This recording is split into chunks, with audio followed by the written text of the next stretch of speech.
Et très attaché à ses racines, Charles Fontès, ce jeune chef étoilé est installé dans sa ville natale, à Montpellier. Nous sommes allés à sa rencontre.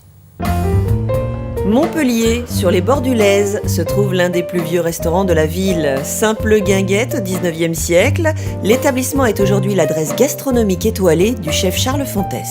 On est pratiquement en plein centre-ville et dès qu'on rentre dans cette réserve, on est entouré de verdure et on est un peu hors du temps. Donc c'est ça que les gens apprécient l'été sur la terrasse. Et c'est pour ça qu'à l'intérieur, j'ai essayé d'épurer au maximum pour que les gens se sentent à l'extérieur partout. Parti cuisiner à Brantôme, Courchevel et bien sûr Paris, chez Alain Dutournier, Charles Fontès est revenu à Montpellier en 2006. On est beaucoup mieux à travailler au bord du Lèze avec une nature comme ça à portée de main que plutôt enfermé, comme je pouvais l'être à Paris parfois, dans un sous-sol. Et puis avec ce temps magnifique à tout moment, non, ça m'inspire beaucoup pour la cuisine. J'essaie d'avoir les meilleurs produits possibles parce que j'ai une cuisine qui est très simple, qui est basée uniquement sur le produit.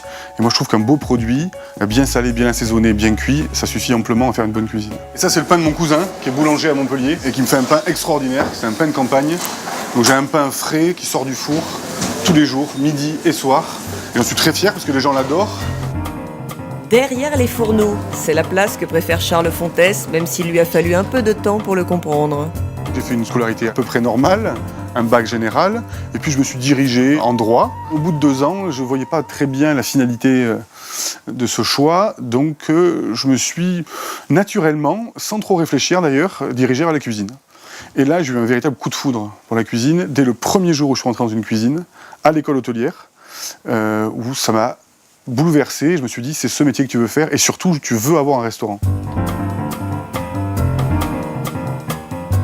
L'heure du coup de feu sonne, il est temps pour Charles Fontès de jouer sa partition. C'est vraiment le moment où on se régale le plus et où c'est l'essence de notre métier, c'est ce qu'on préfère le plus, quoi. Mais il faut faire des gestes précis, rapides, donc c'est un peu stressant. Ouais. Je suis un jeune chef, donc j'ai pas encore de plat signature et de plat mythique. J'espère que j'en aurai un jour, mais ça c'est l'apanage des grands chefs, je crois. Non, je fais une cuisine qui change. Alors oui, il y a des clients qui me parlent de plats qu'ils ont mangés l'année dernière ou l'année d'avant. Oh, j'ai eu un magnifique souvenir sur ce plat. Est-ce que vous allez le refaire? Et souvent je leur dis, je sais pas. Peut-être, peut-être pas. On est en train de faire l'assiette de la Saint-Jacques et on fait un mariage betterave crue, betterave cuite. Et on y rajoute de la pomme Granny Smith. Il faut toujours contrebalancer le sucré de la betterave avec l'acidité de la pomme Granny Smith. Et avec ça, on y rajoute un petit crumble aux noisettes salées. Voilà, j'essaie toujours d'avoir plusieurs contrastes dans l'assiette. J'essaie de travailler un produit phare et de le relever par un assaisonnement ou une cuisson. C'est une cuisine simple, j'ai l'impression. J'espère qu'elle est précise et j'espère surtout qu'elle est bonne. L'avenir, je l'envisage serein. J'espère que ça va continuer comme ça, que les clients vont continuer à venir, que ma cuisine va continuer à évoluer. J'ai commencé juste il y a 5 ans, donc pour l'instant c'est nouveau. J'espère que ça va continuer encore longtemps. Oui.